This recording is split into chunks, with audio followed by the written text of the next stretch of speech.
Senhora Presidente da Assembleia Geral, Annalena Baerbock, senhor Secretário-Geral, Antônio Gutierrez, caro chefe de Estado e de governos, representantes dos Estados-membros aqui reunidos. Este deveria ser um momento de celebração das Nações Unidas. Criada no fim da guerra, a ONU simboliza a expressão mais elevada da aspiração pela paz e pela prosperidade.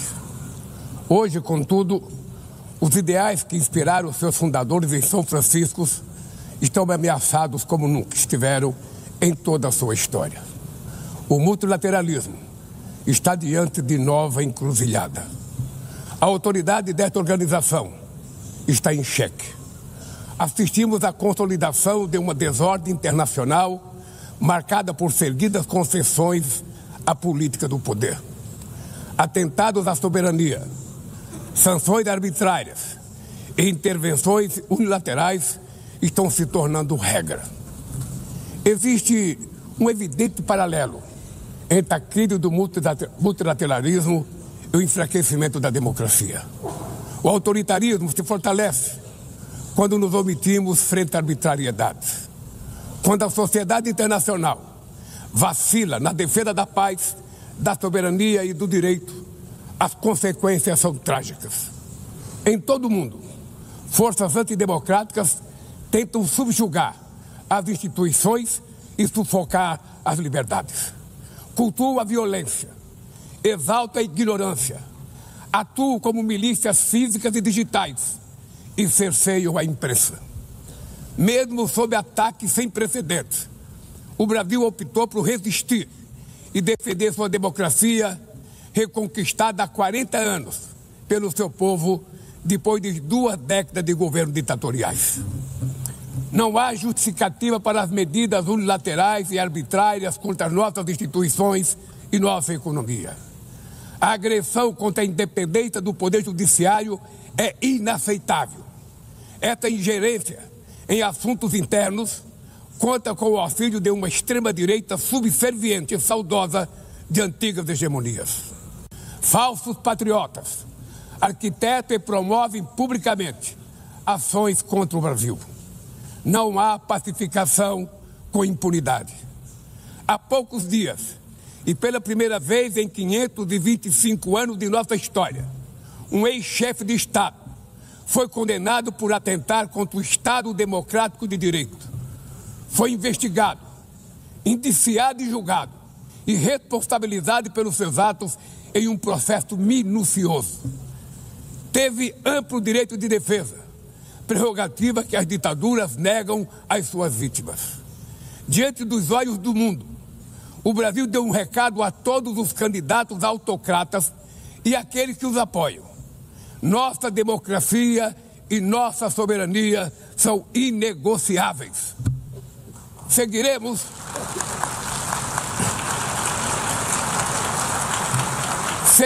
como nação independente e como povo livre de qualquer tipo de tutela. Democracias sólidas vão além do ritual eleitoral. Seu vigor pressupõe a redução das desigualdades, a garantia dos direitos mais elementares, a alimentação, a segurança, o trabalho, a moradia, a educação e a saúde. A democracia falha quando as mulheres ganham menos que os homens ou morrem pelas mãos de parceiros e familiares. Ela perde quando fecha suas portas e culpa migrantes pelas mazelas do mundo. A pobreza é tão inimiga da democracia quanto o extremismo. Por isso, foi com orgulho que recebemos da FAO a confirmação de que o Brasil voltou a sair do mapa da fome este ano de 2025. Mas no mundo, ainda há 670 milhões de pessoas famintas e cerca de 2 bilhões e 300 milhões enfrentam insegurança alimentar. A única guerra que todos podem sair vencedores é a que travamos contra a fome e a pobreza. Esse é o objetivo da Aliança Global que lançamos no G20 e que já conta com o apoio de 103 países. A comunidade internacional precisa rever suas prioridades, reduzir os gastos com guerras e aumentar a ajuda ao desenvolvimento, aliviar o serviço da dívida externa dos países mais pobres, sobretudo os africanos, e definir padrões mínimos de tributação global para que os super ricos paguem mais impostos que os trabalhadores. A democracia também se mede pela capacidade de proteger as famílias e a infância. As plataformas digitais trazem possibilidade de nos aproximar como jamais havíamos imaginado, mas têm sido usadas para semear intolerância, misoginia, xenofobia e desinformação. A internet não pode ser terra sem lei. Cabe ao poder público proteger os mais vulneráveis. Regular não é restringir a liberdade de expressão, é garantir que o que já é ilegal no mundo real seja tratado assim também no ambiente digital, no ambiente virtual. Ataques à regulação servem para encobrir interesses escusos e dar guarida a crimes como fraudes, tráfico de pessoas, pedofilia e investidas contra a democracia. O Parlamento brasileiro, corretamente, apressou-se em abordar esse problema. Com orgulho, promulguei na última semana uma das leis mais avançadas do mundo para a proteção de crianças e adolescentes na esfera digital. Também enviamos ao Congresso Nacional projeto de lei para fomentar a concorrência nos mercados digitais e para incentivar a instalação de data centers sustentáveis.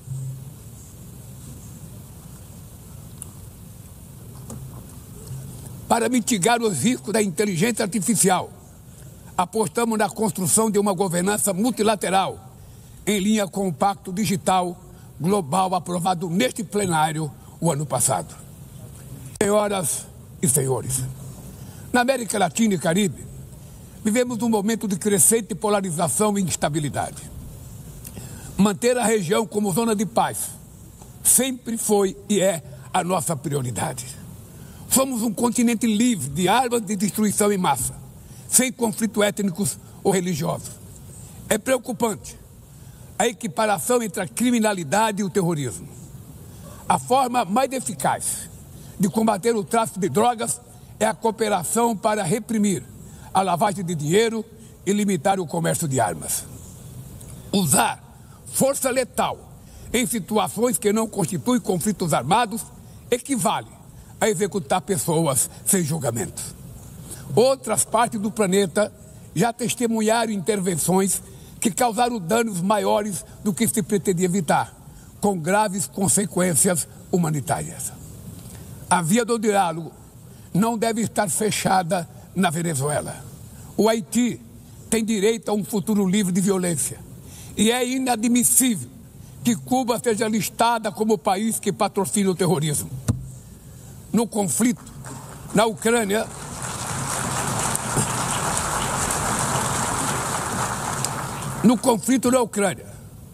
todos já sabemos que não haverá solução militar. O recente encontro no Alasca despertou a esperança de uma saída negociada. É preciso pavimentar caminhos para uma solução realista. Isso implica levar em conta as legítimas preocupações de segurança de todas as partes. A Iniciativa Africana e o Grupo de Amigos da Paz, criado por China e Brasil, pode contribuir para promover o diálogo. Nenhuma situação é mais emblemática do que o uso desproporcional e ilegal da força do que a da Palestina. Os atentados terroristas perpetrados pelo Hamas são indefensáveis sob qualquer ângulo, mas nada, absolutamente nada, justifica o genocídio em curso em Gaza. Ali, sob toneladas de escombros, estão enterradas dezenas de milhares de mulheres e crianças inocentes. Ali também estão sepultados o direito internacional humanitário e o mito da superioridade ética do Ocidente. Este massacre não aconteceria sem a cumplicidade dos que poderiam evitá-lo. Em Gaza, fome é usado como arma de guerra e o deslocamento forçado de populações é praticado impunemente. Quero expressar minha admiração aos judeus que, dentro e fora de Israel, se opõem a essa punição coletiva. O povo palestino corre o risco de desaparecer. Só sobreviverá como um Estado independente integrado à comunidade internacional. Essa é a solução defendida por mais de 150 membros da ONU, reafirmada ontem aqui, nesse mesmo plenário, mas obstruída por um único veto. É lamentável que o presidente Mahmoud Abbas tenha sido impedido pelo país anfitrião de ocupar a bancada da Palestina nesse momento histórico.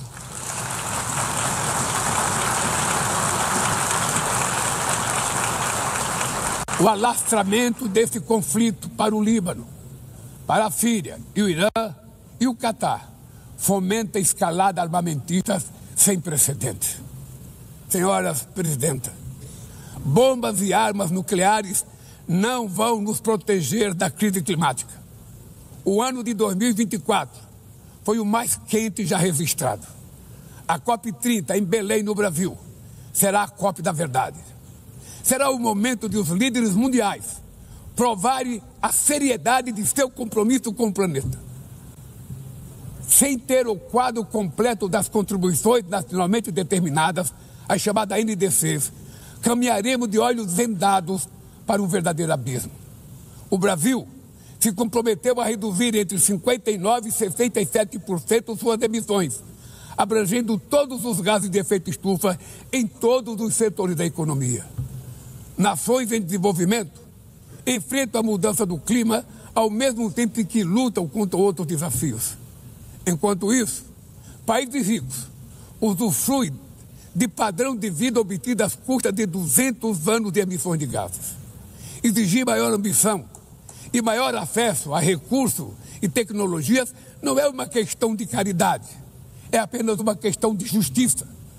A corrida por minerais críticos essenciais para a transição energética não pode reproduzir a lógica predatória que marcou os últimos séculos. Em Belém, o mundo vai conhecer a realidade da Amazônia. O Brasil já reduziu pela metade o desmatamento na região nos 2 últimos anos. Erradicá-lo requer garantia, condições dignas de vida para seus milhões de habitantes. Fomentar o desenvolvimento sustentável é o objetivo do Fundo Florestas Tropicais para Sempre, que o Brasil pretende lançar para remunerar os países que mantêm suas florestas em pé. É chegado o momento de passar da fase da negociação para a etapa da implementação. O mundo deve muito ao regime criado pela Convenção do Clima, mas é necessário trazer o combate à mudança do clima para o coração da ONU para que ela tenha a atenção que merece. Um conselho vinculado à Assembleia Geral, com força e legitimidade para monitorar compromissos, dará coerência à ação climática. Trata-se de um passo fundamental na direção de uma reforma mais abrangente da organização, que contemple também um Conselho de Segurança ampliado nas 2 categorias de seus membros. Poucas áreas retrocederam tanto como o sistema multilateral de comércio.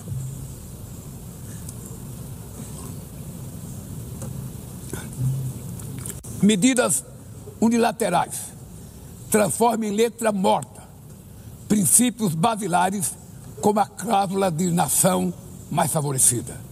Desorganizam cadeias de valor e lançam a economia mundial em uma espiral perniciosa de preços altos e estagnação. É urgente refundar a OMC em bases modernas e flexíveis. Senhoras e senhores, este ano o mundo perdeu 2 personalidades excepcionais. O ex-presidente do Uruguai, Pepe Mujica, e o nosso querido Papa Francisco. Ambos encarnaram como ninguém os melhores valores humanistas. Suas vidas se entrelaçaram com as 8 décadas de existência da ONU. Se ainda estivesse entre nós, provavelmente usariam esta tribuna para lembrar que o autoritarismo, a degradação ambiental e a desigualdade não são inexoráveis. Que os únicos derrotados são os que cruzam os braços resignados. Que podemos vencer os falsos profetas de oligarcas que exploram o medo e monetizam o ódio. E que o amanhã é feito de escolhas diárias e é preciso coragem de agir para transformá-lo. No futuro que o Brasil vislumbra, não há espaço para a reedição de rivalidades ideológicas ou esfera de influência. A confrontação é inevitável. Precisamos de lideranças com clareza de visão, que entendam que a ordem internacional não é um jogo de soma zero. O século XXI será cada vez mais multipolar. Para se manter pacífico, não pode deixar de ser multilateral. O Brasil confere crescente importância à União Europeia, à União Africana, à ASEAN, à CELAC, aos BRICS e ao G20. A voz do Sul global deve ser respeitada e ouvida. A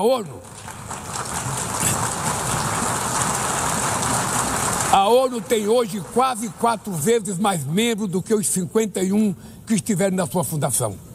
Nossa missão histórica é a de torná-la novamente portadora de esperanças e promotora da igualdade e da paz, do desenvolvimento sustentável e da diversidade e da tolerância. Que Deus nos abençoe a todos e muito obrigado.